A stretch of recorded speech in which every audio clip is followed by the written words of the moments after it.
Oh my goodness, ladies and gentlemen. Oh man, what you just heard was Bill Cosby. No, that was not a clip from Fat Albert. That was recent Bill Cosby. This was old, dilapidated, wrinkly ass, I'm gonna die in prison Bill Cosby.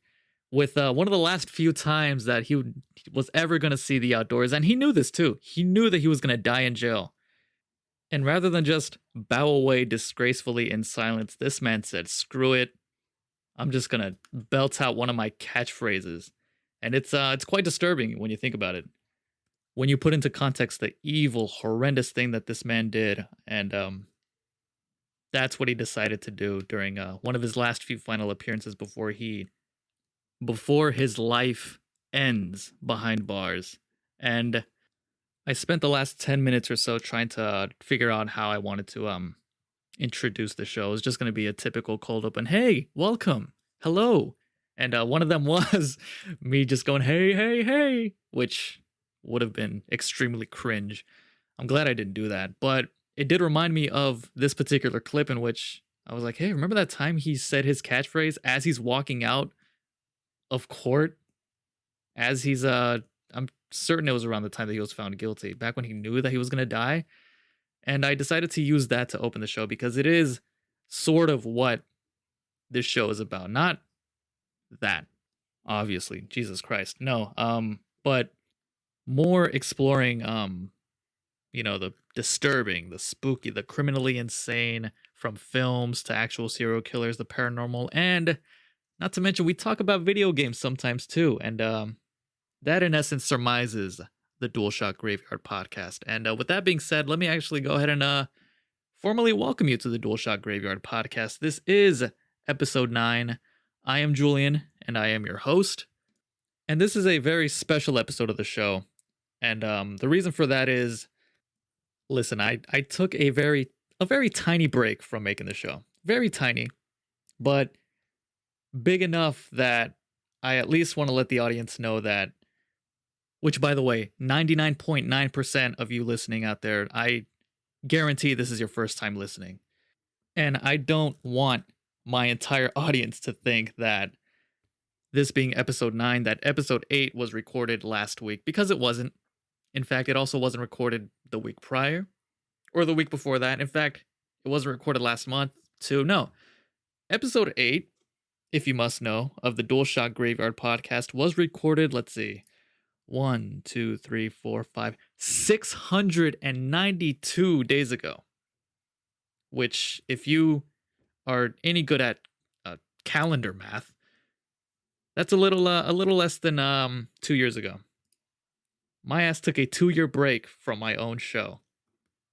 Like Daniel Day-Lewis, I've abandoned my boy for 2 years.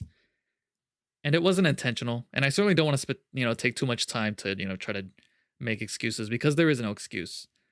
1 week turned into 2 weeks, which turned into a month, which turned into enough time where I said to myself, okay, if I'm going to get back into this, it has to happen now. And lo and behold, 2 years just passed.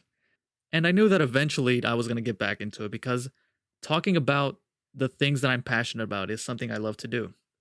I love video games.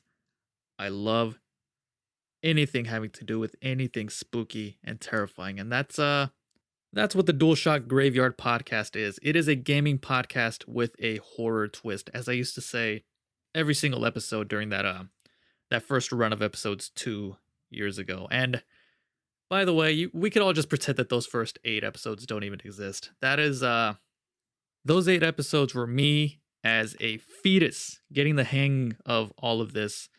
And the only reason why I haven't deleted them, because it's quite simple. My OCD is so bad, it would not have allowed me to comfortably just pretend that, it wouldn't have allowed me to just start over knowing that 8 episodes were previously recorded. So I went ahead and just gave my OCD a break and just kept those episodes, and just we're just going to pick up where we left off.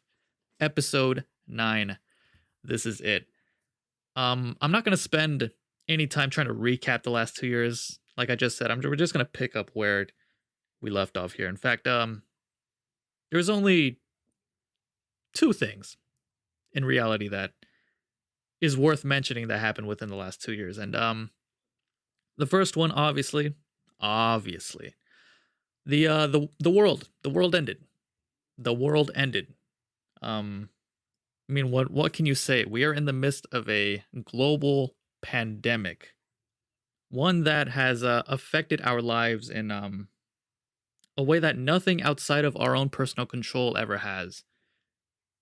And I don't want to spend too much time, reiterating many positive, well-meaning messages that you've heard millions of times already. We're in this together, all that stuff, which again are good messages, but I'll save you from hearing it once again. I'm just really happy that you guys are here, that you've joined me, and the only other major thing that's happened within the last 2 years, between the last episode of the show, is Microsoft bought Bethesda, dude. Wow. We're gonna get into that in a little bit. But first, let me just explain why this was the most perfect time to reboot, to resurrect my show again, is because it's the beginning of August. It's the season of the witch is upon us, which is, if I had to pick a holiday season for the show, it's always Halloween time. Halloween time and Christmas time are tied for my two favorite times of the year, but given the context of this show, Halloween time is the pinnacle, the climax every single year of this show. And not to mention, we are 1 month away from the dawn, the beginning of a brand new console generation. 1 month. That's crazy. This is something that happens once every 7 years. So yeah, it was absolutely time to start back up. So I spent this whole month preparing, buying equipment, buying software, preparing for the triumphant resurrection of the DualShock Graveyard podcast. Now, let me just briefly explain the general layout of the show. So, half the show is spent talking about the latest and greatest in this world of gaming that you and I enjoy so much. And eventually we segue onto a random assortment of everything spooky. This episode in particular, we're talking about my favorite horror franchise, Child's Play slash Chucky, whatever you want to call it, getting its own series. And that's a show that we are keeping our eyes closely on here on the show. Not to mention, quarantine did also give me a chance to watch a lot of classic horror movies for the first time. The Exorcist, Silence of the Lambs, The Shining, all of them I've seen for the first time recently, and we will be getting into that as well. But the final thing I want to get out of the way real quick before I get into the October releases is, if you're listening to this, if you've taken the time to find, I don't know how you could have possibly found this show, but if you did and you're taking the time to listen, you are my friend now. You are a personal friend to me, and you should do what all friends do and add me. Add me on Twitter and add me on Instagram. I took a moment to think about, should I create, the official DualShock Graveyard accounts for these, and I decided no. I decided not to. I'd rather just make my personal accounts the official accounts. And the reason I did that is because another big goal I have for the show is building a community of like-minded video game horror loving fans out there. I'm trying to build a cult is what I'm trying to say. And being as accessible as I can to my audience is a major it's very important to me. And again, if you're listening to my show, you're my friend, and I want to talk to my friends. So add me on Twitter, add me on Instagram. Again, it's ambient_Jules. I will have it typed out in the episode description.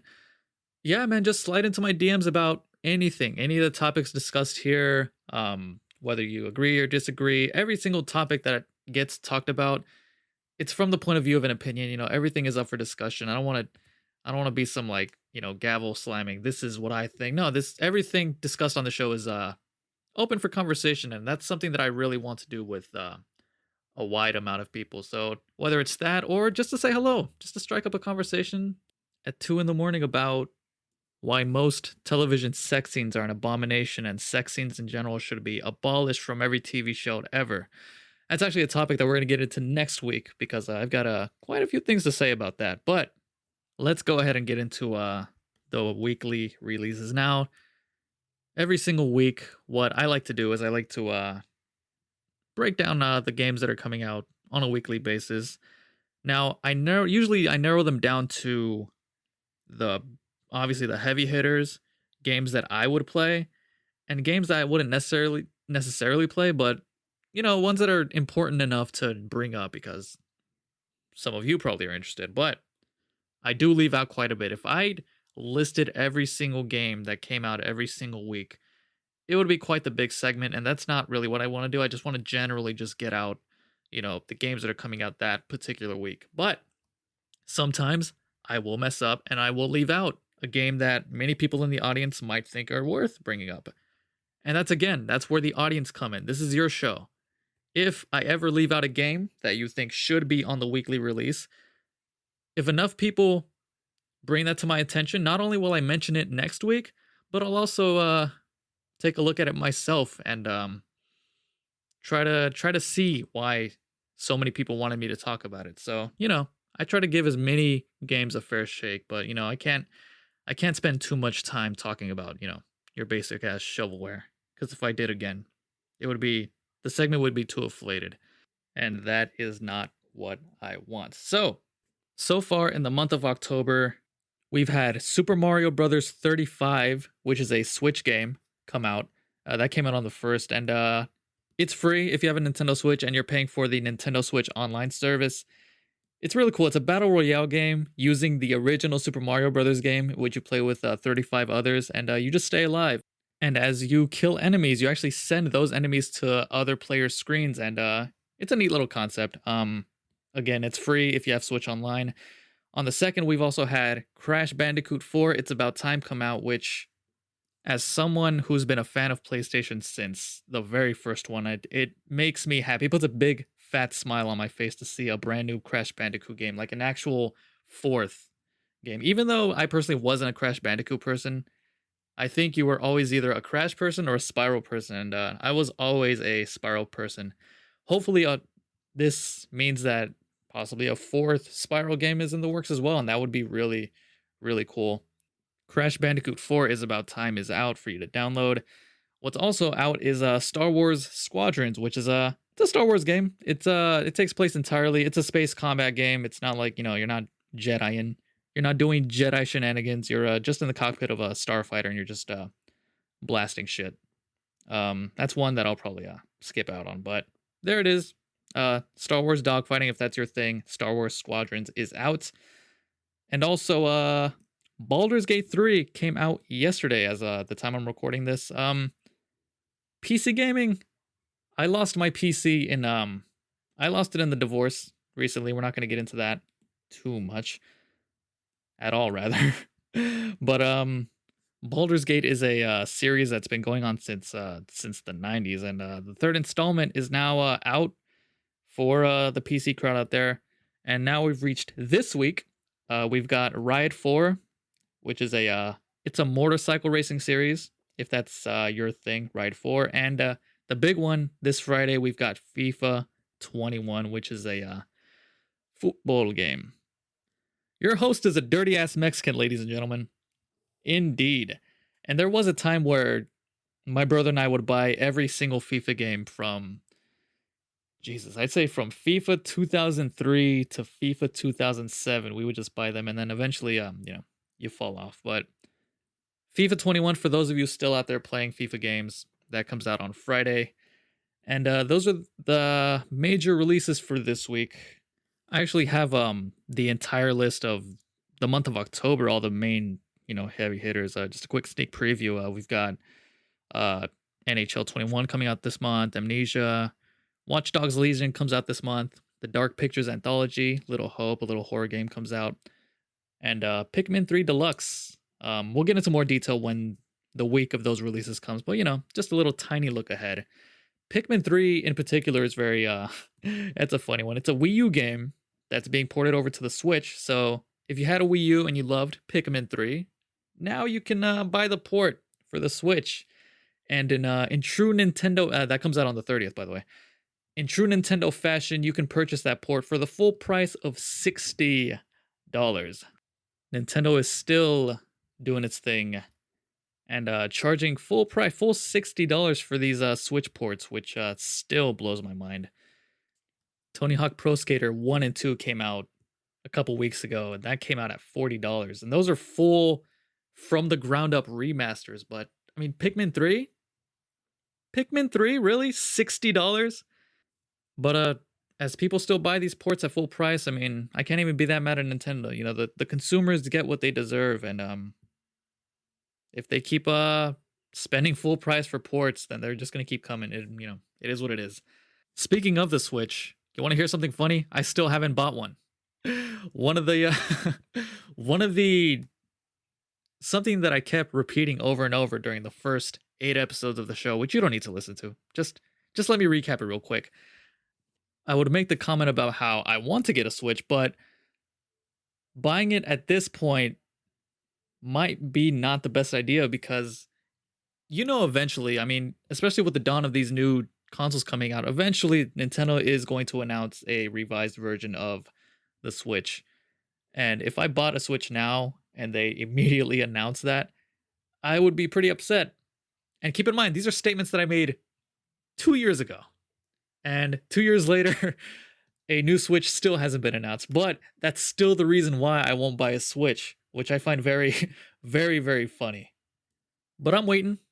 I'm still waiting. Eventually, they will announce that Switch Pro, and that's when I'll jump on. And by the time that does happen, I will have a massive, massive backlog to buy.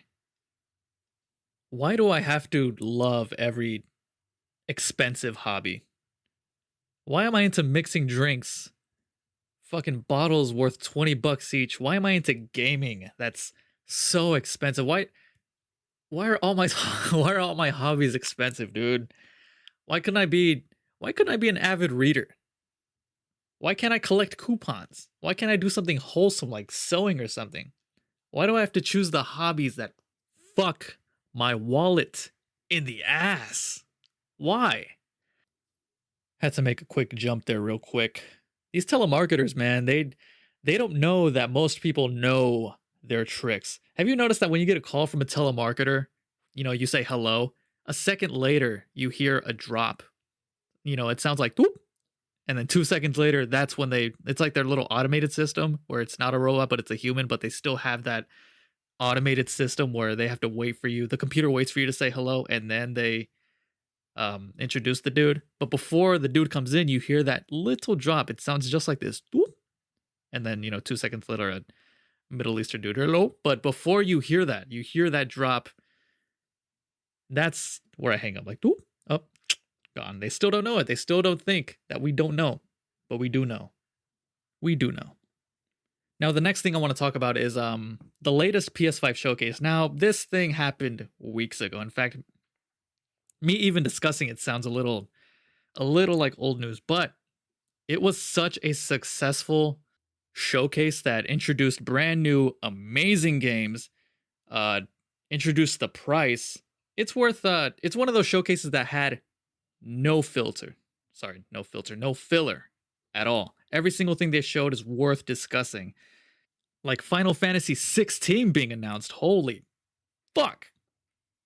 Now, truth be told, I was never that big into Final Fantasy. My first Final Fantasy game was Final Fantasy 15. But I've always been aware of its impact. I know the relevance of Final Fantasy 7. It was fun watching everyone lose their shit when the remake was announced. Just from a distance, like, oh, I'm happy you guys are excited. I wish I could be as excited, but when they announced the Spyro Reignited trilogy, I was kind of excited in that same way. I love Spyro 2 Ripto's Rage. That's my childhood game. So when I saw that being remade from the ground up, I was cheering just like you were for Final Fantasy 7. And now here we are with Final Fantasy 16 being announced. I gotta tell you, I've noticed a lot of people saying that they're going back to, the old, like, medievalish style that many past Final Fantasy 6 or Final Fantasy games were, particularly the first few.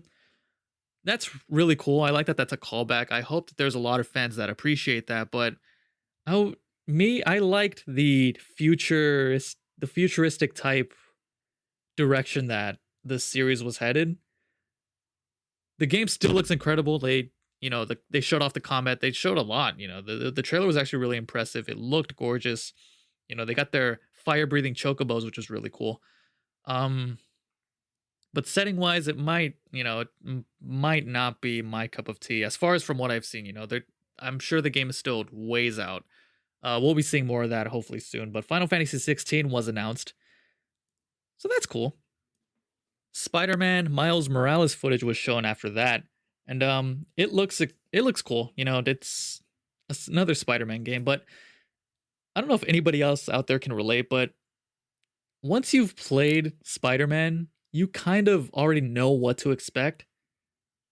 With that being said, it's kind of hard to get that excited for this. I'm still like looking forward to it, and I'll still play it, but I remember before PS4 Spider-Man came out, I was excited because finally, for the first time in a long time, we were finally getting a brand new Spider-Man game. A very giant AAA Spider-Man game that had an actual proper web slinging, that was open world, that had great action, great gameplay, and it was exactly what I wanted. When it came out, I was fully satisfied. I loved it. It was so good. And now we're getting a new one. It's not a sequel. It's not the next full-blown sequel. It's more of a in-betweequel. Oh god. Ugh. Oof, that left a bad taste in my mouth saying that, but that's what it is. And we saw some gameplay for that. The suit, I will say that Miles Morales' suit looks amazing. I actually love it more than the brand new suit that Peter Parker got for this Spider-Man. It looks perfect. And we saw gameplay. We saw both in and out of the suit. We saw some little PS5 showcase of how amazing everything looked. You got Miles walking through what looked like a Puerto Rican Day festival. I can't be the only Latino out there that kind of wishes that there would be a iteration of Miles Morales somewhere that kind of leans him more into his Puerto Rican side. Miles Morales is half black, half Puerto Rican. Which is fine that, they go one way, but I mean, it'd be cool to see a Miles Morales embrace his Puerto Rican side, give the Puerto Ricans something to cheer about, Ahora ti, estamos esperando un chingo de tiempo para hacer la hombre araña. Ahora ti ya llegó el tiempo, Give the Puerto Ricans something to cheer about. Give Miles some Puerto Rican inspired Spidey abilities, At least a knife that comes out of his shoe, something, Algo a ti, tú sabes algo a ti. Ladies and gentlemen, quick reminder, your host is a dirty-ass Mexican. He can make these jokes. Big shout out to all the Boricuas out there listening. Let's move on. After they showed Miles Morales, they showed a game that for many, many years I was hoping that they'd make, and finally they announced it. For the longest time, one game that I've always wanted was a big, fat, open world RPG set in the Harry Potter universe. One where you can make your own wizard, you can make them good, evil, choose your house. We finally have that, ladies and gentlemen. Hogwarts Legacy was announced at this showcase, and it looks impressive now. To be honest, we've known this game was coming out for a while. I believe it was 2 years ago, a little developer progress report leaked, and it kind of spoiled the game. Not spoiled it, but, prematurely announced it. But it's good to finally see the announcement trailer. The game looks incredible. This instantly shot up to definitely my top 3 most anticipated games right now, for sure. That's Hogwarts Legacy. That's was announced, and that is awesome. I am going full Slytherin when this game comes out. I am making a goth, black-haired, Marilyn Manson slinging, disturbed child. I'm bringing the trench coat mafia from Columbine to the wizarding world. That's what I'm doing, for sure. But that's Hogwarts Legacy. That's exciting. Next, they showed Call of Duty. Call of Duty is Call of Duty. Call of Duty Black Ops Cold War is the name of this year's, and at this point, you're either you're in there or you're not in there. So that's up at this point, you know which camp you lie on. So I don't need to spend too much time on Call of Duty. After they showed Call of Duty, they showed Resident Evil 8 Village. It's called Resident Evil Village, but I think Capcom's doing the smart thing by giving the game standalone titles while simultaneously numbering them within the subtitle, which is pretty genius. I don't have too much to say about Resident Evil Village. I still haven't completed 7, which is a work in progress. But it's cool seeing that. They got Chris Redfield in the trailer, which, fan favorite character. Again, in typical Capcom fashion, they gave Chris Redfield another redesign. They give him a new look every single game. It's pretty funny. But there you go, Resident Evil Village. After that, we had Arcane's Deathloop, which is from the developers that made Dishonored, and it looks similar to Dishonored. Like, it has very similar. If you like Dishonored, this might be up your alley. It had very similar, abilities, like the way he did with his hands, do hand magic. It's also quite stylized. The way the trailers make the game look. It has like a really stylized. If I had to describe it, kind of like a 70s meets Spy versus Spy kind of thing. So there you go. Although I will say that it might be a little too stylized for my particular style. And you ain't got no style, motherfucker. Fair enough. Moving on. God damn it, Craig Robinson, interrupting my show. Devil May Cry 5 Special Edition. They did this similar last generation where Devil May Cry 4 had its own special edition that had some extra content. I believe they made Virgil playable in that one, which they're doing this time too. They're adding Virgil and he will be playable, extra content. That's a game that's on my backlog. I still need to get into Devil May Cry 5, and now I can wait until I'll wait until PS5 for that. So awesome. Remember when I said that that this event had no filler? Well, I lied. They talked about Oddworld, which that's a series that's been around for quite a while. I never quite got into it as well. They showed Five Nights at Freddy's, which again, not my thing. Fortnite, not my thing. So I'm just gonna get those out of the way because everything else is worth talking about. Starting with Demon Souls, they showed gameplay and fuck. This is the first time where I'm looking at this going, oh yeah, this is next gen. They showed off, first of all, not just how gorgeous the game looked, but they showed off the how quick you stepped into God, I played some of the original Demon Souls on the PS3. This is a from the ground up remake of the original PS3 Demon Souls. And I got far enough. I remember the Nexus.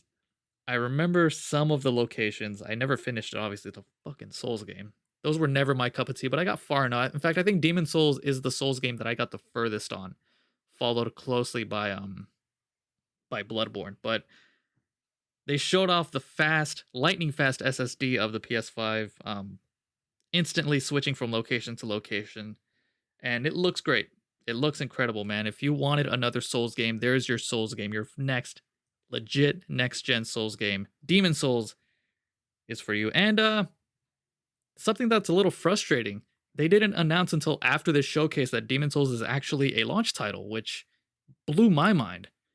That would have been a perfect pop for all the reaction channels out there. If they had just shown that this was a launch title, excitement would have been through the roof, but people are still very much excited for this, including myself, even though I've never come close to beating a Souls game. But there you go. Demon Souls was shown, and they showed off a very interesting initiative. They added a brand new PlayStation Plus, what's the term? Advantage? The PlayStation Plus collection is what it's called.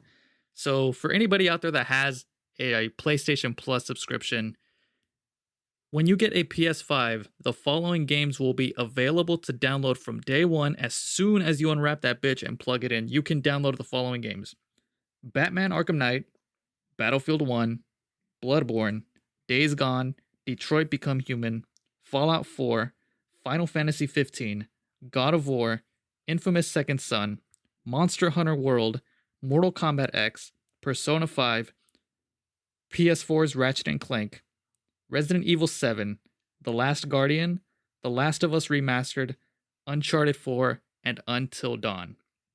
It's quite the impressive lineup of games that are just yours. If you have a PS Plus account, once you get that PS5, that entire list is set for you to download and play, which is really really cool. They also announced the price of the PS5 was revealed as well, which is they revealed two editions of the PlayStation 5. And again, I feel stupid because this is old news. I feel like I'm breaking news right here. This is an event that again was a couple weeks ago, but just a quick recap. Why not?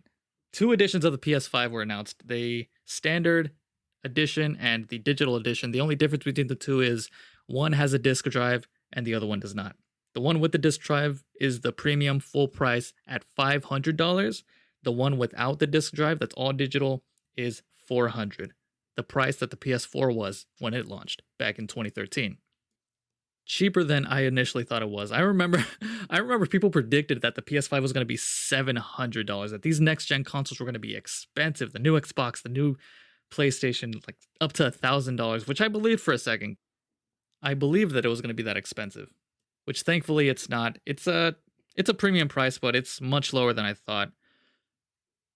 And lastly, this showcase topped it off with the perfect cherry you could have possibly asked for.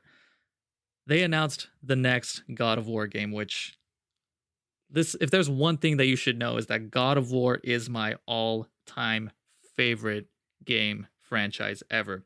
It's the one franchise that I can say that I was there from the beginning when it came out and have just loved most iterations of it. And it's my most anticipated game for sure. And when they were showing it off, I instantly, as soon as I heard Kratos' voice in the teaser that they showed, I knew it was God of War. But what caught me and what caught everyone by surprise is that it's coming out next year. When I saw that release date, man, I jumped and I screamed because at the very least, I was expecting this game to come out at the very least 2023. Nobody predicted that the game was going to come out next year. And a lot of people are saying, well, nah, it's probably going to get delayed. Here's the thing. Even if it does get delayed into 2022, that is A-okay with me, man, because that's still 1 year before I would have expected this game to come out. And it's coming out.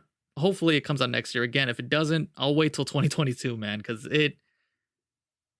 I was about to say it looks incredible. We haven't seen a frame of this game at all, but God of War Ragnarok is the title, and it is certainly my most anticipated game, period. And that was the event that was shown, and Microsoft counteracted this triumphant event for Sony with one of the biggest acquisitions ever seen in gaming. Microsoft bought Bethesda, dude. That is big time. Those fuckers bought ZeniMax Online, which is the developers behind the Elder Scrolls Online, id Software.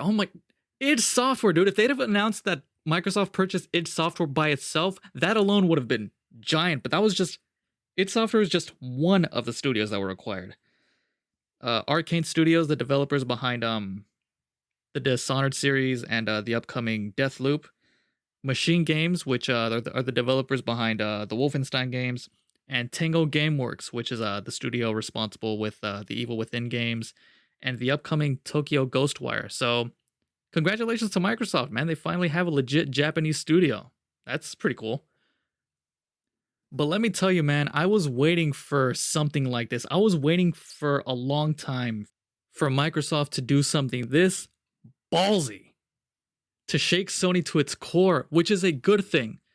For the sake of transparency, I just want to say that I do, at the end of the day, have a preference for PlayStation, but that in no way means that I want Microsoft to lose. On the contrary, I want both of them to be at the top of their game. I want both of them to make each other uncomfortable. I want both of them to keep each other on their feet, because when that happens, us as consumers, we get the best product. And for the longest time, especially this last generation, I mean, this isn't fanboyism. This is just, it is what it is, man. Sony has pulverized Microsoft this last generation, man.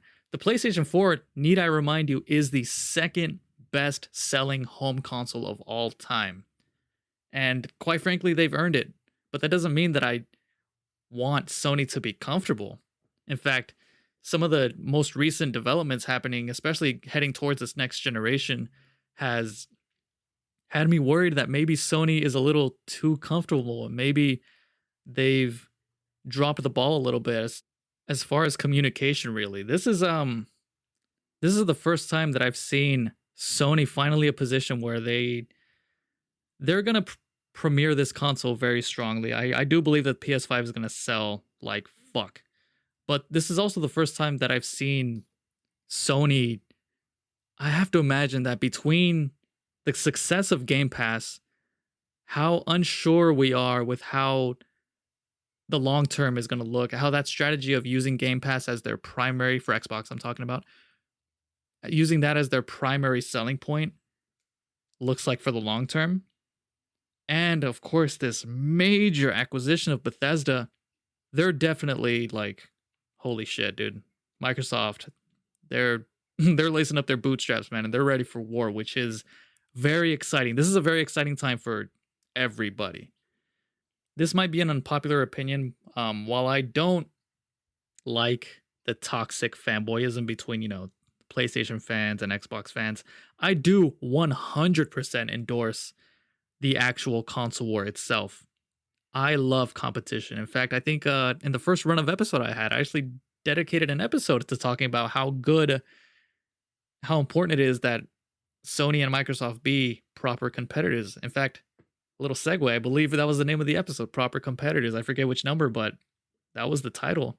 I love that the playing field is getting even. It's a very, very exciting time, and I'm certainly stoked for next generation.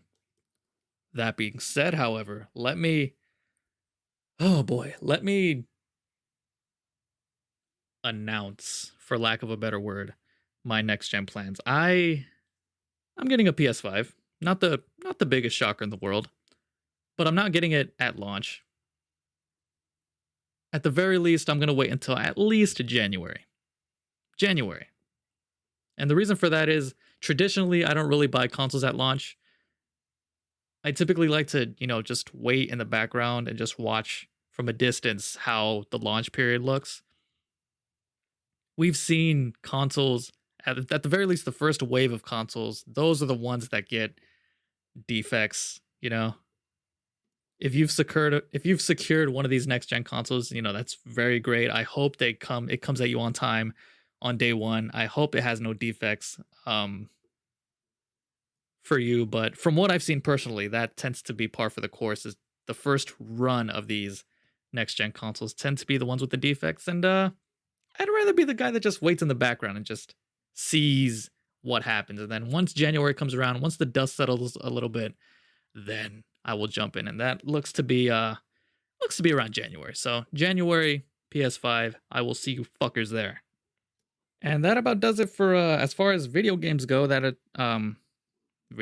far as gaming goes, that appears to be all that's going on for now. Not too much else going on. Need for Speed Hot Pursuit Remastered got announced. The remaster of a remake of a old PS2 game is coming out this November. That was breaking news. Breaking news, Jesus Christ. This isn't breaking news, but that was news that came out within the last hour, so I figured I'd squeeze that in there. November 6th, Need for Speed Hot Pursuit Remastered. And it kind of makes sense why they're doing a remaster this year. This is next gen, pre-next gen. I don't think they want to spend that many resources on a Need for Speed game that's going to be cross-gen. If my prediction is that next year we're going to see once the next gen consoles, the dust settles on their launches, that's when they'll announce the next big Need for Speed game. So there you go. Need for Speed. Need for Speed. I will say that the last Need for Speed game, Need for Speed Heat, was very very, very decent.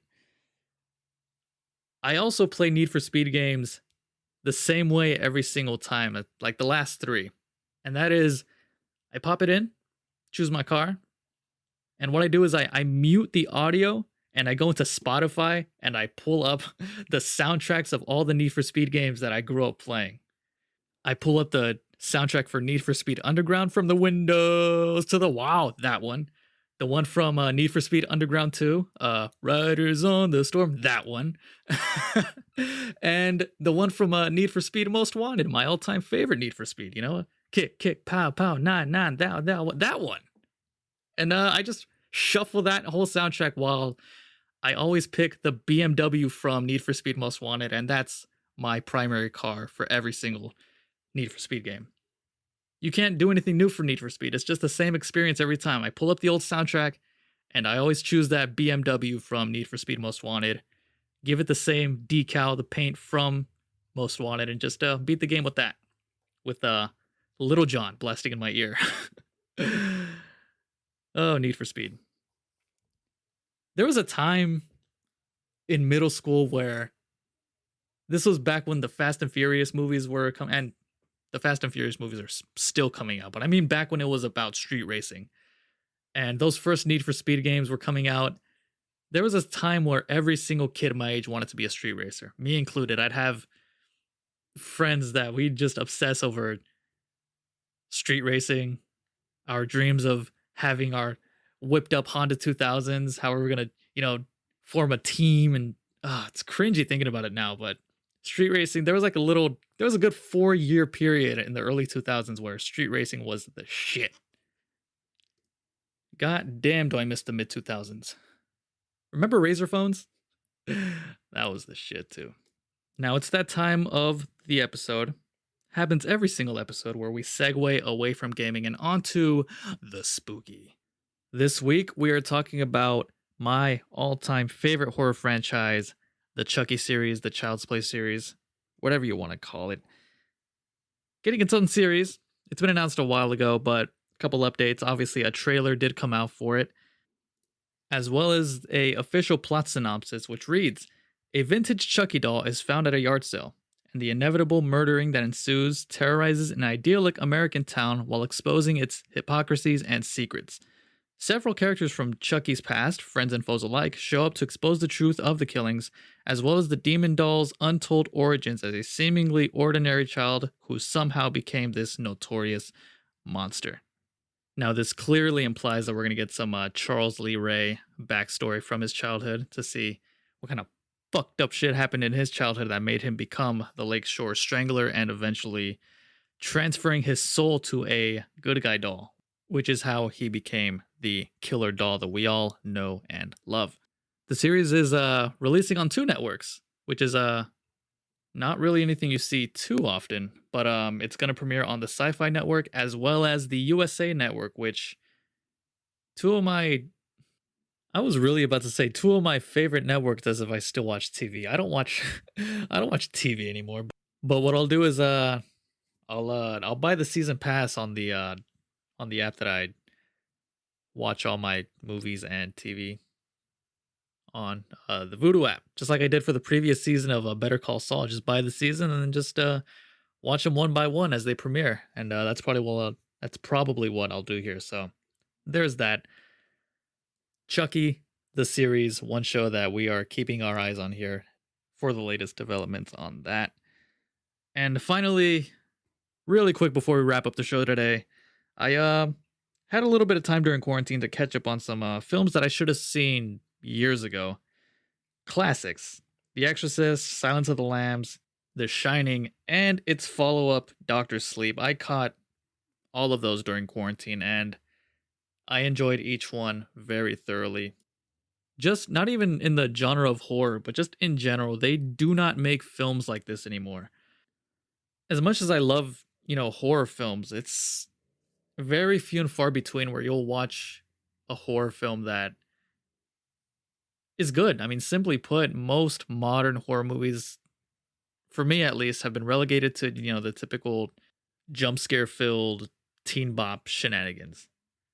Now, every once in a while, you'll still get, the occasional gem like Hereditary or The Witch or Midsummer or both Conjuring films. There's still horror films that can still mesmerize. The Lighthouse, for example, holy shit. If you haven't seen The Lighthouse, so good. I highly recommend it. That film gave me all the confidence in the world in Robert Pattinson. He has redeemed himself. Not that he never needed to redeem himself. I've always been Team Edward. He's never needed to redeem himself from Twilight, but if he ever needed to, he certainly has, and I cannot wait for his Batman. But as far as the state of horror films, you just cannot touch what those classic films captured. For example, one mesmerizing scene in particular, it's not even like an iconic scene. It's just something that I picked up on that really I still think about even after watching it. Silence of the Lambs. There's this one part where Jodie Foster's character is talking to Hannibal Lecter, which, by the way, the performance of Anthony Hopkins as Hannibal Lecter deserved all the praise that I've been growing up hearing him get. Now that I've finally seen it, there's a scene where he's in his cell, and it's not even a part. It's a moment. It's like a moment that it's such a mesmerizing shot. He's talking to Jodie Foster, and the camera is angled at her face, but there's a part where Anthony Hopkins, Hannibal Lecter, makes a statement, but he steps forward, but you don't see him step. You see his reflection pop in out of nowhere. That was such a mesmerizing shot to me. I'll try to look it up and try to post it on my Twitter so I can show you guys. But The Shining and Doctor Sleep, I should probably include Doctor Sleep in that little list of contemporary modern films that were actually really good. I really liked Doctor Sleep, but The Shining and Doctor Sleep, I bought both of them. They were bundled together on sale on Vudu, so I got those, and I enjoyed both of them immensely. I think the next classic horror film that I want to watch is the original Texas Chainsaw Massacre. It's one that I've been meaning to get to for a long time. The one scene that I do know about, even without watching it, I've never seen the Texas Chainsaw Massacre before, but even without watching it, the final shot of the film is a part where Leatherface, he's just in the middle of the street dancing while swinging his chainsaw. That, again, without even watching, without even knowing the context of it, that scene and that image is one of the most disturbing things I've ever seen. Just the way that the camera like sways around him and he's just doing the most random shit while he's swinging a chainsaw around. Oof, it's a very creepy shot, and I can't wait to find some time to actually get around to watching it. And with that, ladies and gentlemen, I'm gonna go ahead and end this triumphant resurrection of the DualShock Graveyard podcast. Once again, this show is as much yours as it is mine. My Instagram and my Twitter are currently the main communication hub of the show. Down the line, well, I'll try to figure out what to do as far as actually, I'm trying to build a community of those of us that love video games as well as the genre of horror, as well as everything spooky. And eventually I'm building it, and eventually I'll bring it together. Just thinking out loud, I was thinking either in the form of a Discord or something. That day will come, but one step at a time. But for now, ambient underscore Jules, that is my Twitter, that is my Instagram. I'll have it typed out in the description of the episode. Please add me on those. Slide into my DMs about anything. I am accessible as fuck, and I think that's very, very important to be if you want to, build a cult like I am trying to do. So that's it. I'll let you guys go, and I hope you enjoyed. We'll be back next week. The show is available everywhere you get your podcasts. Once again, add the Twitter and the Instagram, and I will catch you guys next week. Peace, and remember, DualShock is a product of Sony. Nobody told me I needed to say that, but just to be on the safe side, I'm not trying to get your boy's not trying to catch a lawsuit by Sony, so I feel that's the thing to say. There. Take care, you guys. Peace.